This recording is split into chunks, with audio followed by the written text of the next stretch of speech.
Here's what happened in the world of blockchain and cryptocurrency in the last 1 week. Coming up. Hi, I'm Ajay from Koinlocker and I make these really short videos to bring you the latest happenings from the world of blockchain and cryptocurrency in the last 1 week. If you're new to my channel, consider subscribing. JPMorgan announced plans to launch its own cryptocurrency called the JPM Coin. This would be the first crypto created by a major US bank.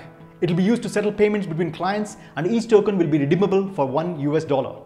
This week, Indonesia's Commodity Futures Trading Regulatory Agency has approved a regulation that recognizes Bitcoin and other digital currencies as a trading commodity. The legislation thus gives legal certainty to cryptocurrency companies operating in the country.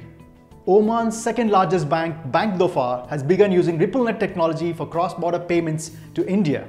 RippleNet is a global blockchain-based payment network of institutional payment providers that was developed by a technology company, Ripple.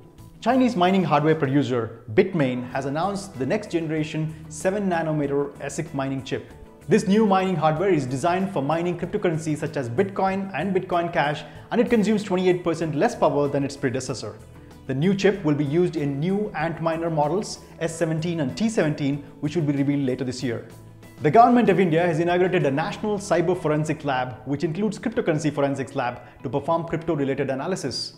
The lab is equipped with technology to recover data from damaged hard disks, cryptocurrency analysis, malware forensics, and data can be retrieved from 33,000 kinds of mobile phones. This week, in a rather strange case, the Ethereum mining pool, Sparkpool, received a payout of over 2,000 ETH tokens worth $300,000 for mining just one block on the Ethereum blockchain, a figure that's about 600 times more than the standard block reward. Normally, miners are awarded 3 ETH or about $500 for each new transaction block added on the Ethereum blockchain.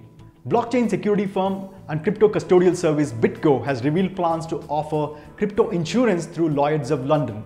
Bank-Dho's business clients will be able to acquire insurance for their digital assets held on the Bank-Dho's business custodial service offering.